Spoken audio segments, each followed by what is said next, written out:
Ladies and gentlemen, welcome to the fastest growing wrestling podcast out there today. Welcome to the Will You Stop podcast. As always, my name is Brandon. I am joined by my tag team partner and co-host, Avi. And we're about to dive into this crazy week of professional wrestling. Avi, what is going on with you? What's on your mind? Where do we even start? A lot on my mind. We were supposed to do a top 25 WWE wrestlers of all time, but I don't think we're going to get to it. There's been something on my mind all day, and I'm getting right into it. I think after what happened on Saturday with AEW, we might be on the cusp of another evolution in the history of this business. You know, when you look in the history of this business and you look at all the evolutions that have taken place in the history of this business, specifically over the last 35, 36 years, there was a couple of ingredients that made it all happen. First and foremost, people were sick of the current product. Whether it was Vince McMahon's national expansion, ECW, the NWO, Attitude, people were sick of what they were watching week in and week out and wanted a change. We sat here and discussed how putting on cold matches and concentrating on the in-ring work may not be the answer. After reviewing AEW, I'm going to take that back. I think that the evolution in this business, I wouldn't say is cold matches, but going back to the carnival days, what did you have? You had a good guy and a bad guy. The bad guy hated the good guy because he was good. The bad guy did whatever he could to win the match by all means necessary.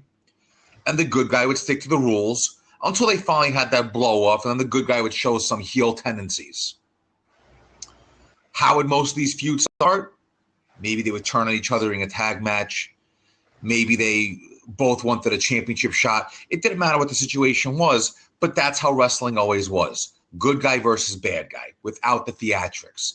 And maybe the evolution of wrestling is getting rid of the theatrics, where we go back to the old days where it was good guy versus bad guy, and the feud itself evolved from their mutual distrust or dislike of each other. And they basically gave us character development through their promos. You know, if you look at the evolutions in wrestling, the one thing they all had in common is that even though the masses were ready for it, everyone said it wouldn't work. When Vince started his national expansion and started to come up with the more cartoon characters, everyone said, this won't work. But at the same time, everyone was sick of the status quo. What was your status quo back then, Brandon? You remember? Superhero, Hulk Hogan, superhero. Not your way off kilter. I'm talking before the national expansion. No, you're going to have to jog my memory on that. It was basically two fat guys with hairy backs switching wrist locks. That's all it was. It was 45 to 50 minute rest hold after rest hold after rest hold in some dinky arena. McMahon comes up. He starts giving you more characters. Everyone said, oh, this is too cartoon. We don't like this. And everyone said, oh, look at the NWA, what they're doing with Dusty Rhodes. That's the alternative. Yes, it was an alternative, but guess what? They also used storylines. So they took wrestling from where it was basically two guys with some sort of a grudge exchanging wrist locks for 45 minutes to two guys having character development, cartoonish at times. But here's the key. Everyone said it didn't work. It worked. It worked well, didn't it? It did. Okay, that carried us through for a long time, from 1984 to roughly 1994. That was wrestling. From WCW to WWE and even AWA for a while. You had cartoon-like characters, larger than life, superheroes, saying your prayers, taking your vitamins. Ooh, yeah. To be the man, you got to beat the man. Okay? And all of a sudden in the mid-90s, we got sick of that, if you remember. Everyone said, we need something else. The status quo isn't working. And what pops up then? ECW. And what was the common complaint about ECW when it first came out? Too violent, too much garbage wrestling. It'll never last. The remnants of ECW are still felt today in a lot of the angles and a lot of the things you see, even in the cartoon PG nonsense of WWE. If it weren't for ECW, you don't get the NWO, you don't get Attitude, you don't get Ruthless Aggression. And let's be honest, when the NWO first hit, what did everyone say? Oh, it'll last a couple of months, doesn't have the staying power. Well, for 83 weeks, that was your answer. And when Attitude first came out, what did everyone say? The matches suck, it'll never last. What did that evolve into? Ruthless Aggression. Ruthless Aggression, to me, is one of the most underrated eras in the history of the business. And suffice to say, you know what? Maybe after watching AEW on Saturday night, we're headed towards a new evolution in wrestling. What's everyone saying? You need storylines. You need character developments. You can't just throw cold matches in the ring. Well, you know what? That entire pay-per-view was based around cold matches in the ring, and it was based around the ring work. And AEW, quite frankly, they knocked it out of the park. Every single match in that card is better than any match we've seen from the WWE in years.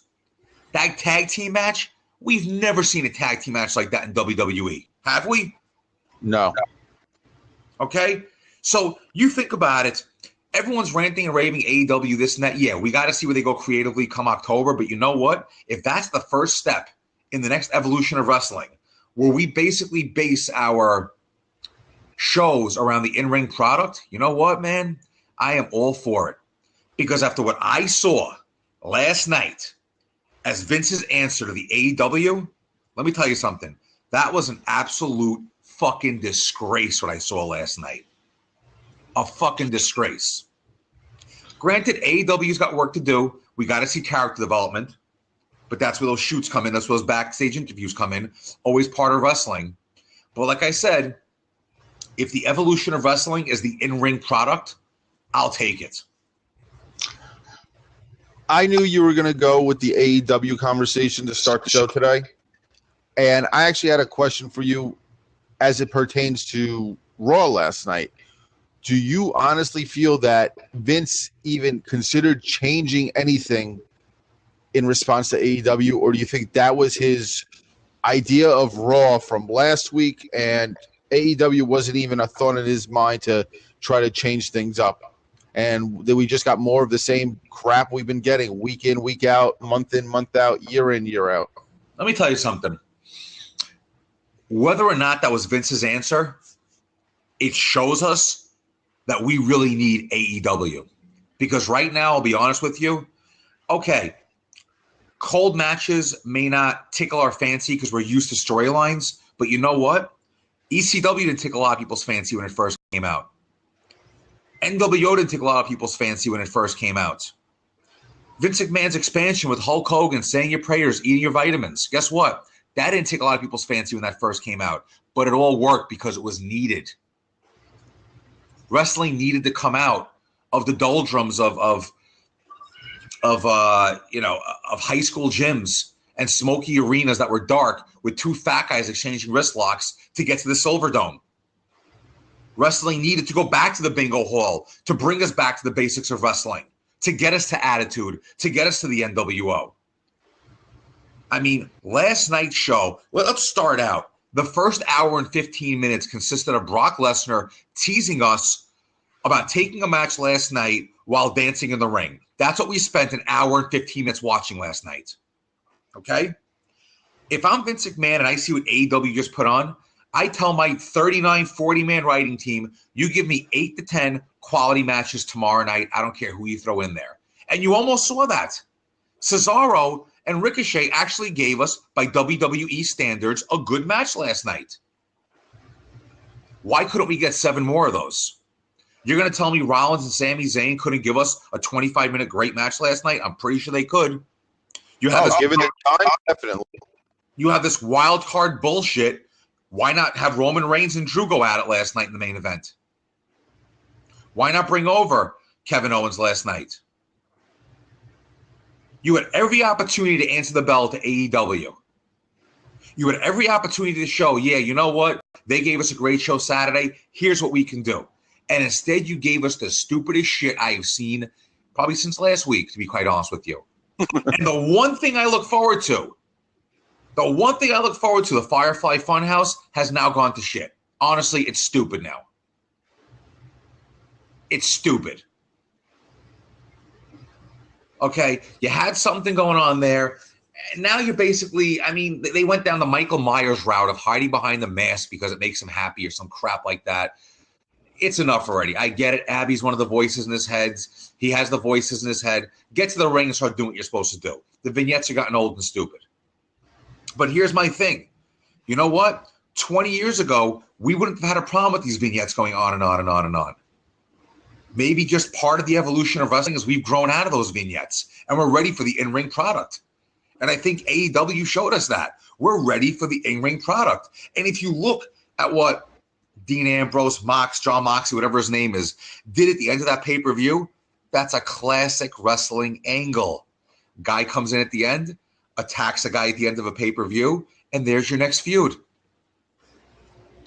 It's a classic wrestling angle. There's no vignettes needed. There's no back and forth nonsense. There's no hour and 15-minute back and forth bullshit. One guy attacked another. He'll have his reasons at some point, but until then, you know you got yourself a feud now. And it's fresh. I don't think they've ever fought Omega and Moxley. That's a brand new, fresh match. You know what though? Even with that, if you look at that one tag team match with the Lucha Brothers and the Bucks, man, I haven't seen a tag team match like that in ever in WWE. Meanwhile, you have a tag team feud between the Usos and the Revival, and they're backstage having barbecue games. They're having a party. Are you fucking kidding me?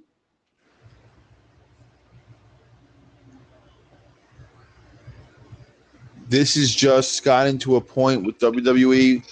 Here's how I view it. Either they hotshot something or they drag something forever. It started with the Sami Zayn stuff.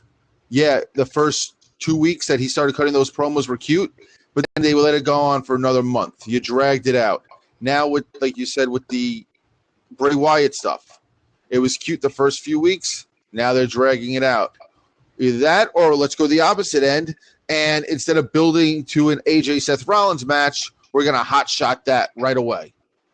There's like no happy medium with them. And to go back to what you're saying about the Usos and the Revival, you're going into a feud. They had a match, a pretty decent match the week before, and now they're playing hacky sack in the back, and freaking R-Truth's running in, and it's all that sophomoric stupidity. You had one of the best tag team matches in the past decade on Saturday night, and WWE's answer to that was the Revival and the Usos playing barbecue games.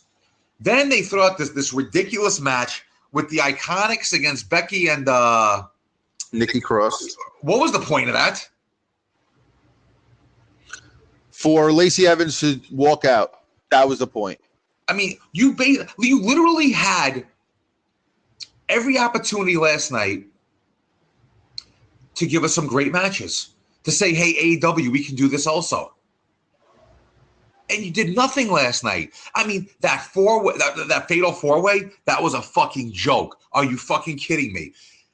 The Miz, Braun Strowman, Baron Corbin, and Lashley don't even belong in a tag team match, let alone in a ring with each other. And your winner is Baron Corbin. Wow. I really want to watch the show now with Baron Corbin getting a title shot. I mean, this has to be a sick joke at this point. I mean, seriously, what the fuck did I watch last night? I'm at the point right now where I realize, you know what, man? If AEW is the evolution of this business to where they're going to come out every Tuesday or Wednesday night, whenever they come out, and for 2 hours, we're going to get 6 to 8 quality matches, fuck yeah, I am all in. All pun intended. Because that's exactly what this business needs. Honestly, if you would have given us 8 cold matches last night, it was better than this shit we had to sit through. And you know what the truth is? Pretty much Raw every week is cold matches because they have 0 angles going. You know what? I have no problem with that if your in-ring product speaks to us. AEW's in-ring product on Saturday night. And I read your brand, Tom, and I get what you were saying with, the some of the people not knowing who was who. But once they got in the ring, they put on a damn good show, right or wrong. Yeah, it did. And you know what? I'll take that over the shit we had to watch last night. I mean, what the fuck was that? How did anybody in WWE land look at that show and say, yeah, we got a great show tonight? I mean, the main event, Rollins and Zayn could have easily had a 30-minute classic, but instead you hurt Rollins' knee and you turn it into a bullshit match. And you make Sami Zayn look like shit because he just got his ass kicked by a guy with one leg. And let me ask you this. They're putting on this whole gimmick with his knee. Where the hell was Brock? Brock didn't even come out to tease it that Rollins had this injury and he has money in the bank. You spent the first hour and 15 minutes with the Brock party and him doing a shimmy shake, and he comes out again to tease it, tells screw you, Seth. Then Seth is actually showing an injury, and no Brock, not even Paul Heyman to walk out with the case to tease it. Let me tell you something. Just you know what Saturday night really showed me? What it really showed me and really cemented to me is how bad WWE is right now. We knew it was bad, but AEW really showed how fucking bad it could be. And I'm going to tell you what, I was watching those matches Saturday night. I don't know if this roster WWE has, aside from Ricochet, Kevin Owens, and a few other guys, maybe AJ Styles, can put on matches like that. That tag team match, there are no 2 tag teams in WWE that are giving us a match even close to that between the Bucks and the Luchas. I can't think of 2 teams, can you, that'll give us a show even close to that?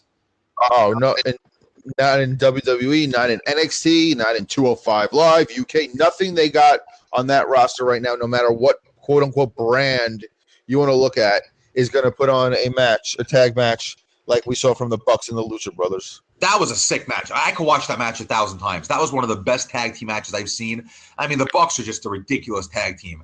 And I mean, honestly, even if you took 4 guys, threw them together, I mean, you could take AJ Styles, Seth Rollins, Kevin Owens, and Sami Zayn. You're still not getting a tag team match like that. And even the main event, Jericho and Omega, I just don't see 2 guys. I mean, maybe Styles and Owens, maybe Styles and Rollins that are putting on a match of that magnitude. But then you look at Cody and Dustin. I mean, the psychology in that match, I don't see any 2 guys putting on psychology like that. Those 2 had that, to me, was a classic wrestling match, what Dustin and Cody did. And you know me, I'm not a huge Cody fan. I've always felt Dustin's one of the best and underrated workers in the history of the business. That was a classic match. And that was a great example of why blood on occasion works. Oh, absolutely. I've saying it for years already. I mean, you don't need to do an ECW every match blood for the sake of blood, but I don't think he got busted hard way. I think he cut. No, he cut himself. You could tell he cut himself. But the fact that blood added to that match so much, and when he reversed that figure 4 and had Cody reversed and he was pushing up, and you had that Austin-like look on Dustin's face, that was an iconic moment for them on that pay-per-view. That was a picture that's going to last when they do their video packages and stuff. Listen, even at the end, when you look at Mox coming in and attacking Omega and Jericho, he was landing. They were all landing some stiff fucking shots. That's how you throw a working punch. I mean, AEW to me showed everything wrong with WWE. And I think that was the point. And guess what? Point was fucking made.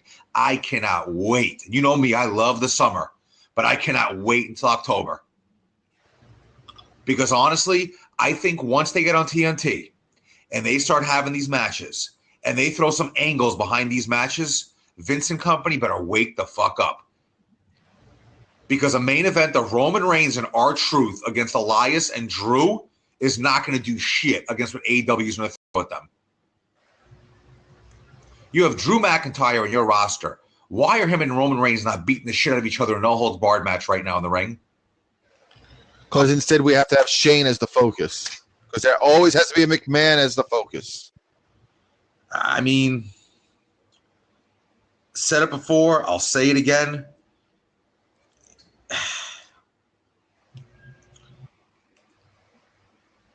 You can, me and you had an issue with the cold matches. We weren't a fan of it. But honestly, I believe this might be part of the evolution of wrestling that you see. It's sometimes you need to see something different to wake up to what you're dealing with. And if you remember, before ECW came around, we weren't complaining about WCW and WWE. Remember, ECW pops up in August of 94. We start watching, I want to say, probably around December of 94. So it was relatively new. But up until then, me and you weren't sitting there complaining about WWE or WCW. We watched the pay-per-views. We were watching Raw. We were eventually going to start watching Nitro, less than a year from then. We had no problem with it. Then all of a sudden, we started to watch ECW, if you notice. And we said, wait a minute. There is a problem. This is the stuff we want to watch. But even back then, WWE and WCW, as bad as they were not so bad that we were clamoring for ECW, if you remember. We loved ECW. We would rush home to watch it on Saturday nights at 2 a.m. But by the same token, we weren't like, I don't even want to say angry, but we weren't so miserable about the WWE and WCW product like we are now. WWE product that we're watching to go from AEW to a hot crowd. Let's back up a second. That was a hot crowd. You and I both know a crowd can make a world of a difference on a show. Yep. Okay, we've gone to some very mediocre ECW shows at the Elks Lodge that were incredible because that crowd was absolutely rabid. I'll give you another example. Royal Rumble 2000. Good show. That crowd was rabid. That crowd is what got everything going. Look at the first Nitro we went to. Okay, your main event was DDP and Savage in a cage. That was a rabid crowd. Made a world of a difference. That AEW crowd, that was a great crowd that whole night. When was the last time you heard a WWE crowd anything even close to that? There hasn't been a pops or a crowd chants or anything even that loud as what we saw on Saturday in WWE for a decade and a half, maybe. Yeah. And I think I'm being kind. Honestly, I think AEW is a wake-up call to wrestling fans. It's a wake-up call to the wrestling industry. It better be a wake-up call to Vince and company because October is going to come real quick. And yeah, you're going on Fox, which is Channel 5 in New York. And you got a good old Roman. Something tells me it'll be Roman Reigns against Brock Lesnar in your first main event for SmackDown. Just a hunch. What do you think? Who else do you put? You got to put the two biggest names you got to impress Fox. I would say you have to go Roman and Brock. Right. So, that's going to be your first main event. I have to assume your first main event on TNT for AEW is going to be Mox against Omega. Just a hunch. I'd rather watch Mox and Omega on AEW, and I'm not a Mox fan. But here's some food for thought. You know what? Maybe that's a wake-up call he needs also, because honestly, Jericho, his wrestling is getting crisper and crisper as he gets older. Omega always looks great. But I think AEW, to me, is a wake-up call as a fan where it's like, wow, we thought WWE was bad. It's really that bad. I got a good stat for you. You ready for this? AEW, not a single match that occurred from the pre-show to the main event was in single digits as far as time. They gave time to every single match. They were all at least over 10 minutes long. We get 3-minute matches on freaking Raw and SmackDown. They gave these guys time. The Battle Royal was 16 minutes. The 6-man to open the show was 13 and a half. Even the women's match was a little over 11 minutes. 12:35, 13:10. Cody and Dustin, 22 and a half. The Bucks and Luchas, 24, almost just under 25 minutes. 27-minute main event. When was the last time there was a 27-minute main event for WWE on anything? Pay-per-view. I don't think even WrestleMania had a 27-minute main event. I think this year the main event went 14 minutes or something like that. Well, like I said, if this is the evolution of the business, where we're going to get treated to 8 to 10 quality matches every Tuesday or Wednesday night on TNT, I'm all for it. And like I said, I am all in, all pun intended, because honestly, Saturday night was a wake-up call to myself where it's like, wow, this is what I enjoy.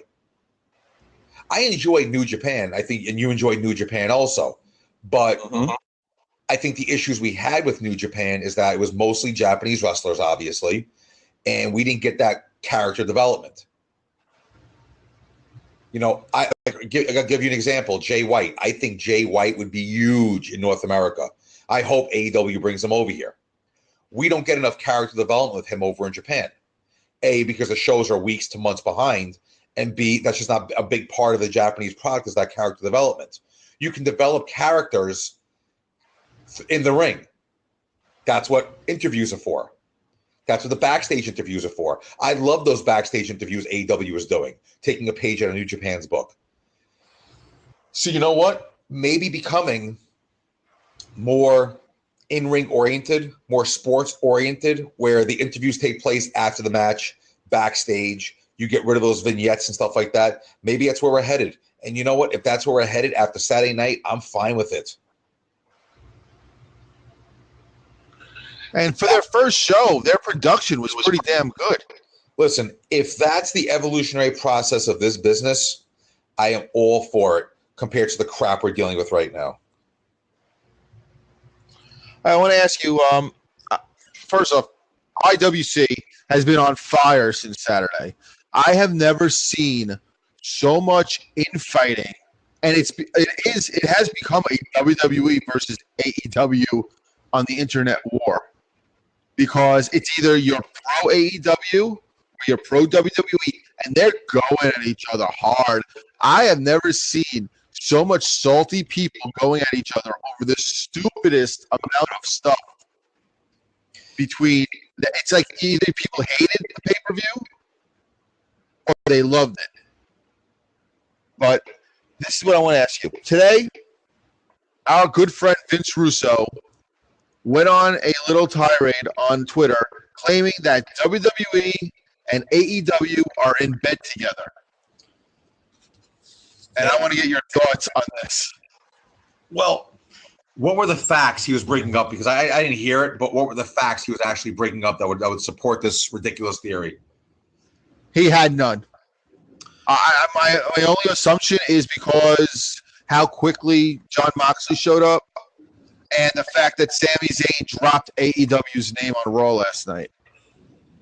I mean, I tweeted him back, and I said, you know what? I said to him that, it must be nice to, want to throw that out there, try to, ride the coattails of AEW to get your name out there, because, that's just how Russo is. I have never gotten a tweet liked so much. I have almost 200 likes to that tweet today. Russo, that he's just trying to keep his name, use AEW to have his name out there. He has absolutely no evidence, nothing to hold on to it, just the fact that they dropped AEW's name last night on Raw. Yeah, I mean, listen, was dropping AEW's name kind of like a way to say, hey, we're not worried about them?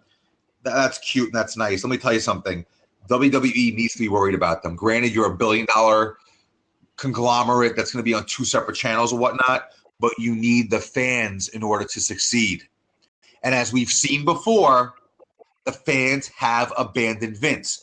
You didn't, as we all know and is well documented, but a lot of fans at the peak of the Monday Night War, we're talking, I want to say from October, November of 96 till probably around, I want to say March or April of 98, a good year and a half, pretty much abandoned Vince. Would you agree? I think the exact time would be 83 weeks. Yeah, they did. They did. And you know what? And they've been doing it for the last 10 years. They've slowly been abandoning him. 10 years ago, if I remember the numbers correctly, Raw was pulling in 4 million viewers a week. They are now down to under 2 for Raw. Yeah, listen, SmackDown's in the same place. You're at a point right now, and I think watching AEW wakes you up to reality about how bad the WWE product is. When you watch AEW and then you watch Raw last night and SmackDown tonight, you realize how bad WWE is. There was not one single minute of any segment last night that had me entertained in the least bit. Nothing.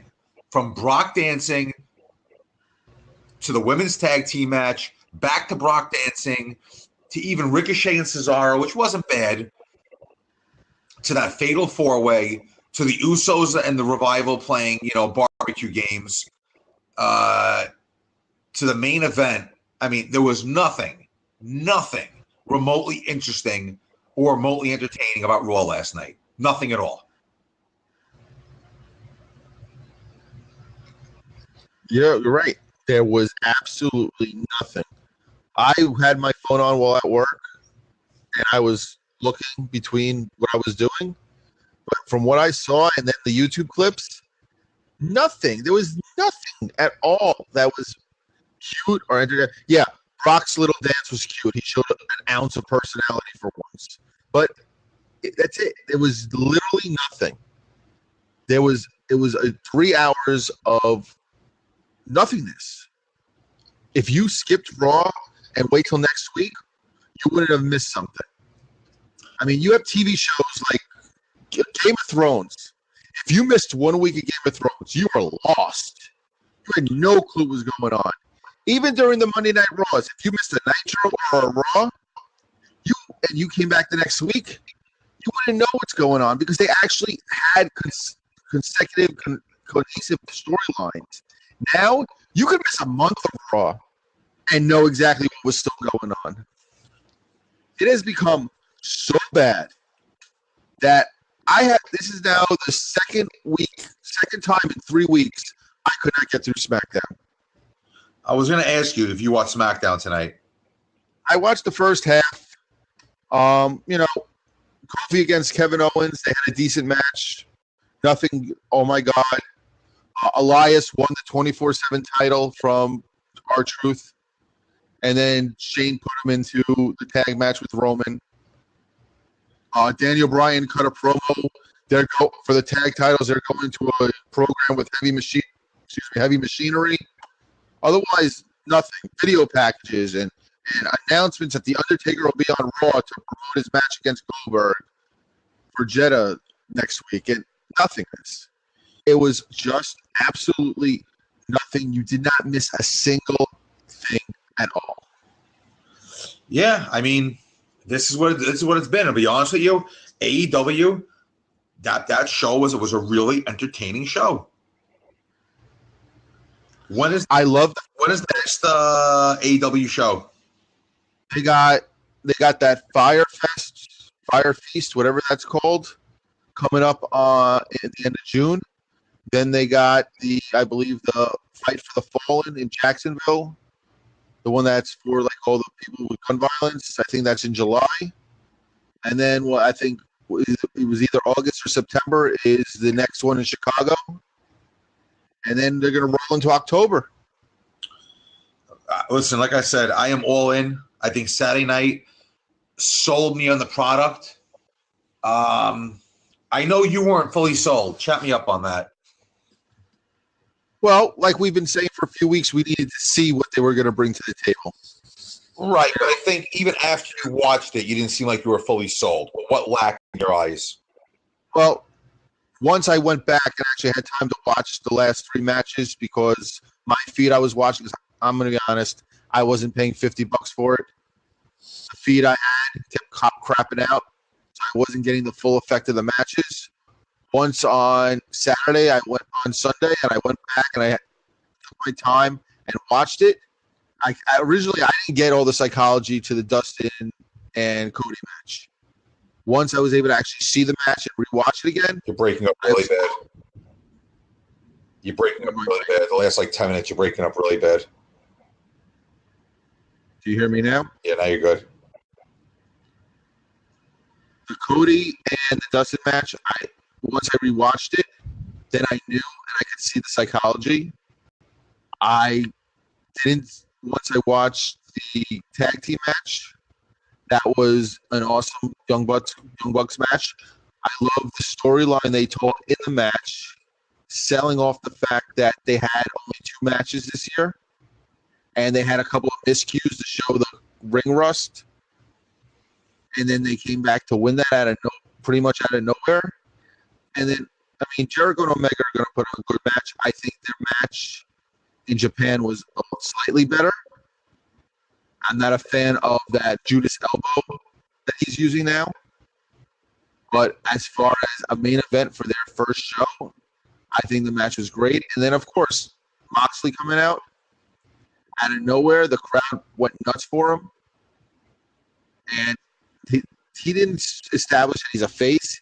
He didn't establish he's a heel. He just beat the crap out of everyone. And then the brawl with him and Omega, those did not look like working punches. Those looked like they were beating the living crap out of one another. Fighting all over the place, onto the stage, the Death Valley driver onto Omega for him to stand tall off those poker chips. And then his promo on how there's a paradigm shift. They need to ride the momentum they got right now. And they need to keep putting out on social media some really good shit. Because they cannot rest on their laurels right now that they're so white hot. And that's the best word I have for AEW is they are white hot right now. Yeah, listen, like I said, I hope the momentum stays with them. What's going to be curious to me is, if AEW really takes off, what's going to happen with Ring of Honor, what's going to happen with Impact. They're eventually going to get hurt by this, I feel like, because I think WWE and AEW are going to stock up on talent, and they're probably going to raid Ring of Honor and Impact, I have to assume. I would not be surprised if by October, Tessa Blanchard is in AEW. Yeah. They're going to swipe her up because to build that women's division, Tessa Blanchard is going to be that main piece, and they need to get her. I love Tessa Blanchard. You know me, I've liked her since day one. I think she's a great worker. I think she's great in the ring. And I think of any women's wrestler out there right now, she by far has the brightest future. She has the pedigree. She has the look. Her in-ring work is phenomenal. Sky's the limit for that girl. And let's be honest, how far is she going to get being an Impact? She's got to make that jump to AEW. I'll give you another guy I could see getting picked up real quick. I have a feeling WWE may jump on this guy. He's kind of right up their alley, so to speak. Brian Cage. Yeah, Brian Cage is absolutely wasting his time right now in Impact. He may be the champion, but he's just there. It's like I don't want to speak about Impact. I watch the clips, but I really can't watch because I don't have them on my cable station. But I'm just going to say, if they're going to survive, they need a better TV deal. They need more eyes on their product if they're going to survive because they're dwindling away, man. They can't survive on just YouTube clips and hoping that you might have that station on your cable network. Yeah, it's just, listen, I was never really into Impact. I would watch it, obviously. I think the closest I ever came to being into it, probably I want to say when it first came out, up until probably when Bischoff and Hogan showed up, and then I just really fell off at that point. You know, it's. I watched it again when they were on, what was that channel? Pop. I would watch it every week. But now they're on this absurd channel now. I don't even bother anymore. I mean, you got to also think if you're not stationed in one spot, you're not going to build a fan base. If you're jumping station to station every single year, you're not going to be able to build a fan base. I mean, WWE was on USA, has been on USA for 20 some odd years with minus 3 years, I think they were on Spike. Something like that. The longest home that Impact has had was when they had like, I think it was a 6-year run on Spike TV. Ever since they lost that Spike deal, they're station hopping and station hopping. You're in and out. You're breaking up really bad again.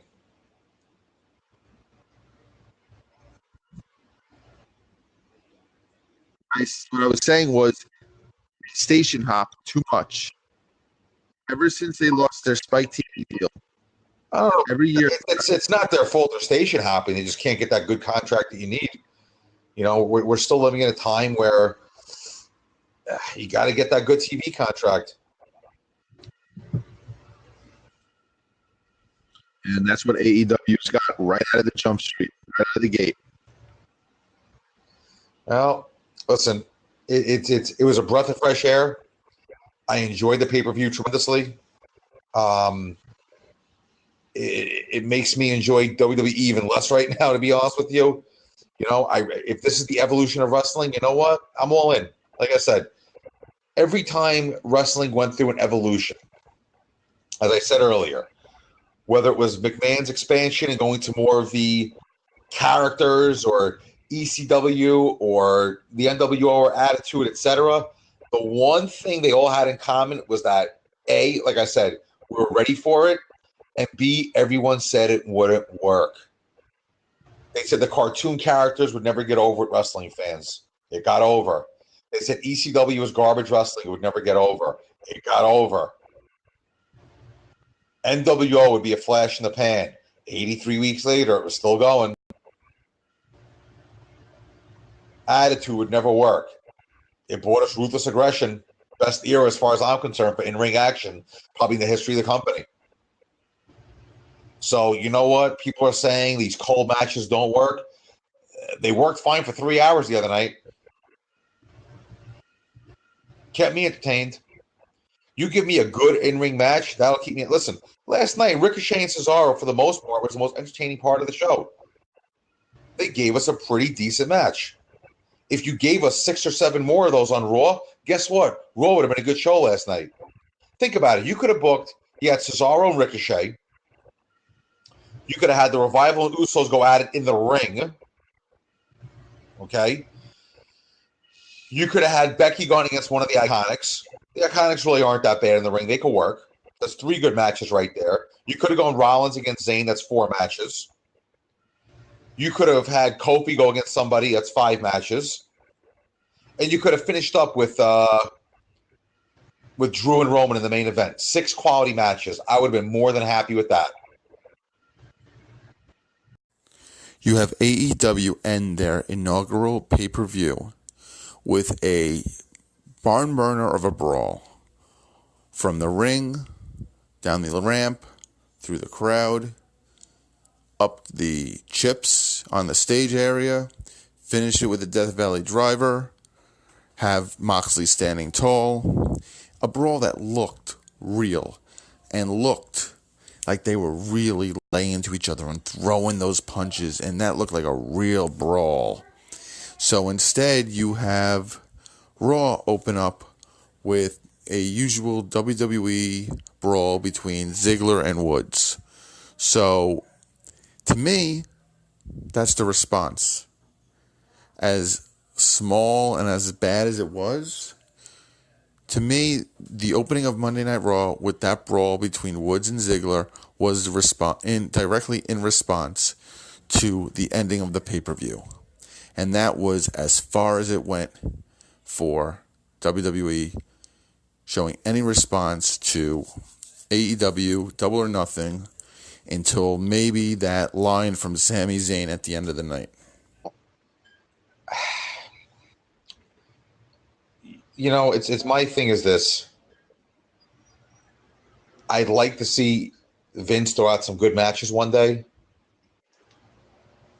And let's see what he does with it. Because honestly, I think AEW has got far better workers. And let's be honest, NXT does not have guys right now that can throw down in the ring the way the AEW guys even can.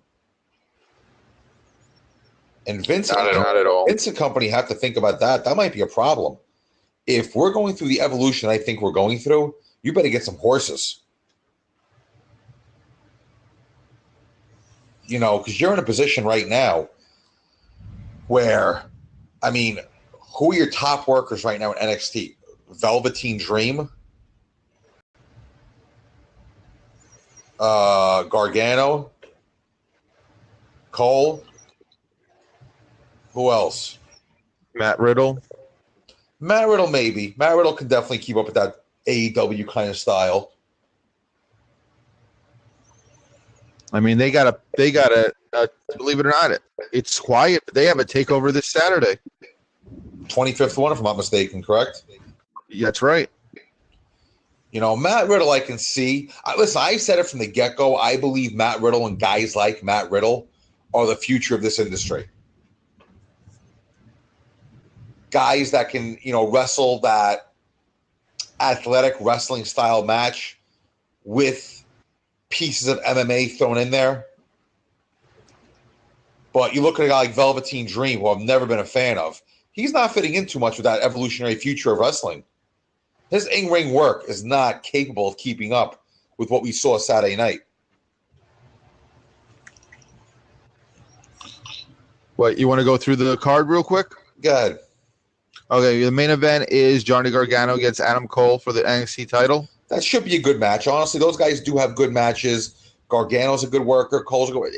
That should be entertaining enough. Shayna Baszler against Io Shirai. Whatever. NXT Women's title. I think they're going to put it on Io Shirai. I think Shayna is going to be going up very shortly. I don't think they're going to keep her there much longer. You got a ladder match, four-way tag team ladder match for the NXT tag titles. Oni Lorcan, Danny Burch versus the Street Profits versus the Undisputed Era versus the Forgotten Sons. All right. Listen, NXT for the most part is entertaining. It's just, I think after what we saw last week in AEW, anything the WWE Universe puts on now is going to be a letdown. I'll be honest with you. Your boy Velveteen Dream against Tyler Breeze. Oy. And Matt Riddle against Roderick Strong. Yeah, those are your five matches. The last couple matches. The last match was Matt Riddle against Roderick I'm a Riddle Strong. fan, so as far as I'm concerned, it's going to be a good match regardless. Yep.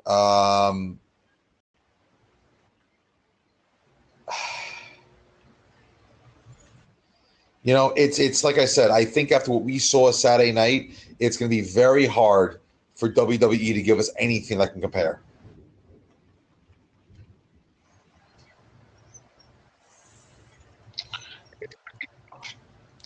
It's going to be tough. And they need to also realize they're not going to have this open banquet to the talent out there now that there's somewhere else for them to really go to. Listen, if you remember, when WCW, even if they weren't, even before they were throwing the money around, guys like Bret Hart negotiated with WCW to get more money out of Vince. So did Shawn Michaels. A little known fact that's been brought up the last couple of years. Remember when Michaels disappeared for a few months before WrestleMania 10 and they came back with a ladder match? Okay. The story is he was suspended for failing a drug test. Mm-hmm. Not so true. The word is that his contract was coming up. He felt he deserved more money, and he actually went into negotiations with WCW. As a matter of fact, backing up to Bret Hart, the reason why Bret Hart lost the belt to the Mountie before Royal Rumble 92 was because he told Vince he was in negotiations with WCW. Negotiations with Vince were falling apart. Vince had a good idea he might leave, and subsequently took the belt off him. So even before Bischoff gets down there, in early 92, when Bill Watts was basically running the show, you already had guys like Bret Hart. And then in 94, where Bischoff is in charge, well, actually, I'm sorry, the end of 93, where Bischoff is in charge, you have Shawn Michaels negotiating to go down there. So you might be headed for a situation now where guys are going to look at WWE, see what they're being offered, look at AEW, see what they're being offered, and you know what? See what the alternatives are. You know, if I'm a guy who's a wrestler who struggles a little bit maybe with the character, struggles a little bit with getting the character over, but the in-ring work is phenomenal, I have a place to go now. We're not going to have Vince yelling at me because I can't cut a promo. We're not going to have somebody yelling at me because I can't cut a promo. You know, you look at a guy like Matt Riddle, and like I said, I love Matt Riddle. He's better suited in AEW. The guy can work his ass off, but let's be honest, his character is kind of goofy. I mean, he's a barefoot surfer dude. Great baseball.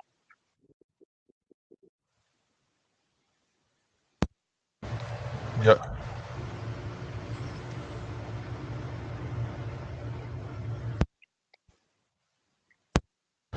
I mean, it's really that is exactly. You might want to say he's kind of like a modern day RVD as far as the character goes. Like, what is Matt Riddle exactly? He's basically a goofy surfer guy.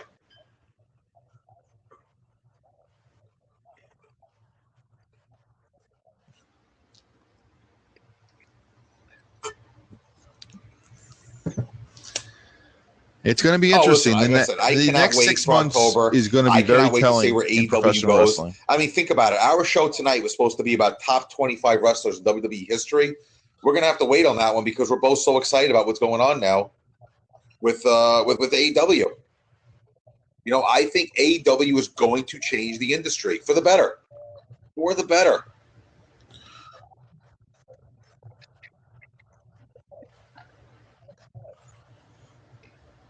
So is it safe to say that you retract what you've been saying the last couple of weeks, that you feel originally you felt they should have waited for this pay-per-view?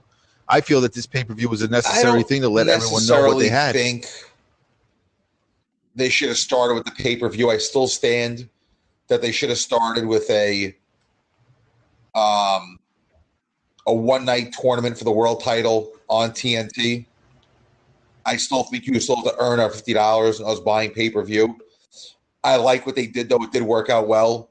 But I would have rather have them started. I'm not retracting it. No, I rather would have had them started on TNT with a one-night tournament for the world title.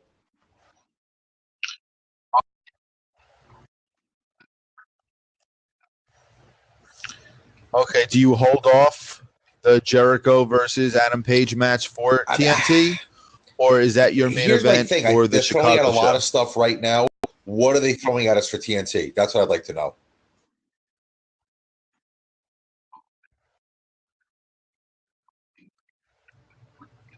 Which I have no problem with. I think you said earlier, Omega versus Moxley could be their main event for TNT. What I'd like to see is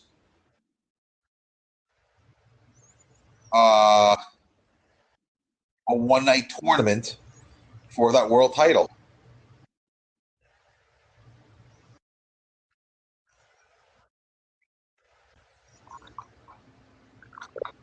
Listen, when was the last time we saw a one-night tournament for any kind of a title? Tournaments are fun. Maybe a King of the Ring a few years ago, possibly. Actually, I went to a Nassau Coliseum show where they had a tournament for the IC title that Ken Shamrock won over X-Pac in the final. I don't know if you remember that or not. It was a one-night Raw. Yeah, I believe that was the return of the Big Boss Man, believe it or not. No, I don't remember that. But yeah, that was a very interesting night. And listen, one-night tournaments, like I said, I've always been a fan of those. They're always a good time. Well,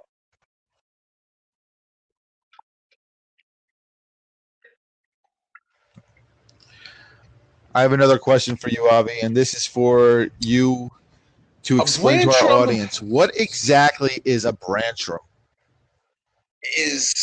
how do I put this? You have tantrums, and then you have tantrums that just build and build and build and build, and that's a brantrum. A brantrum is basically it's a tantrum with goal, but the goal kind of gets lost, and it just builds and builds and builds and builds and builds to this humongous meltdown.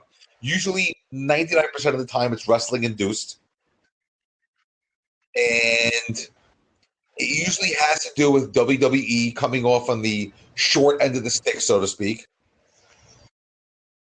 And they're possibly the most entertaining thing a person can witness.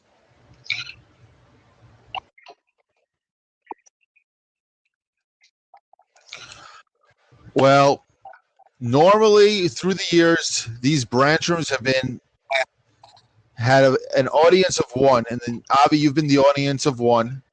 But now I am officially opening up the floodgates to let everyone hear my brantrums, as I've started a blog on willyousstoppodcast.com. It's called Brandon's Brantrums.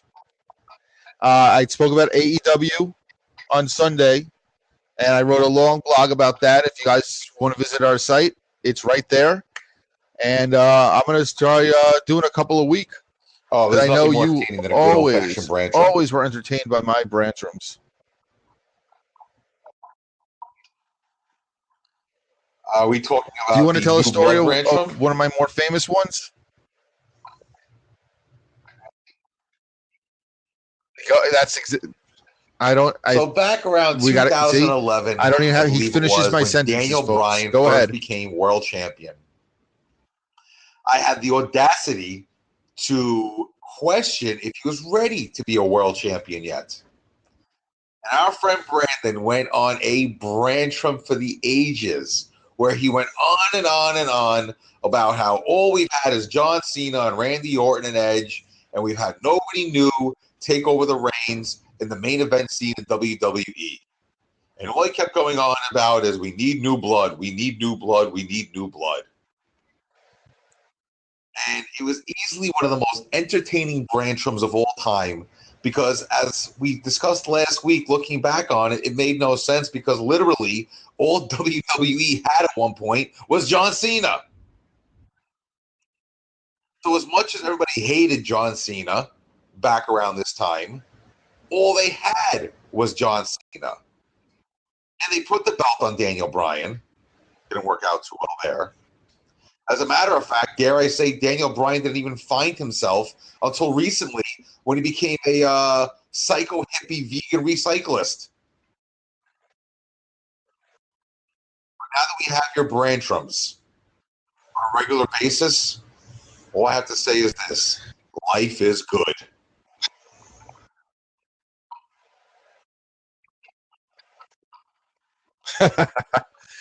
Well, willyousstoppodcast.com.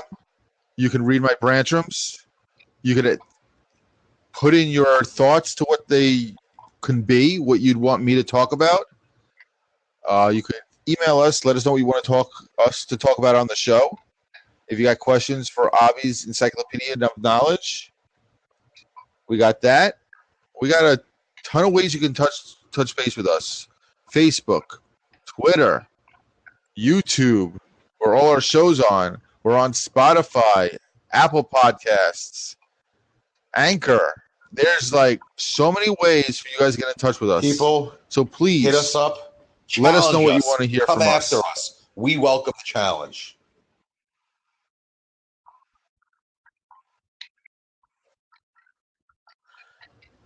I'm gonna have a new brantrum up this week. I might do an anti-brantrum, Avi.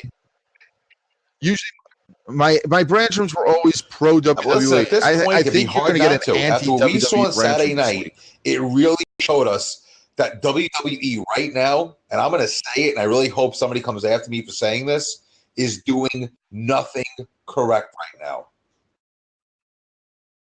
The matches suck. The angles are non-existent. The character development is lame. WWE is really, I mean, if you look at what AEW showed us, that's really how it should be now. us the matches in the ring. Give us the press conferences afterwards. Build up your characters that way. That tag team match, I can't get over that tag team match with the Bucks and the Luchas. That was such a fantastic match. And any idiot out there who says, oh, there was no psychology. Really? There was no psychology in that match? I saw plenty of psychology in that match.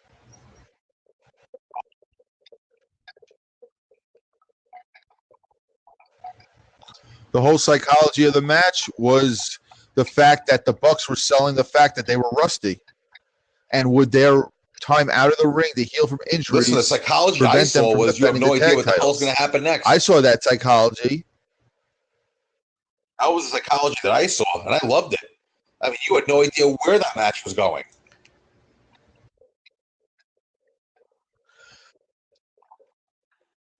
I'm going to tell you something AEW has definitely done.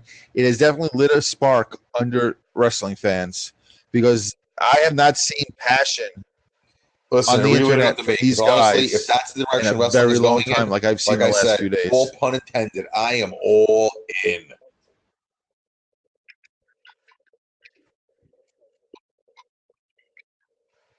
Well, guys, that's going to wrap it up for today.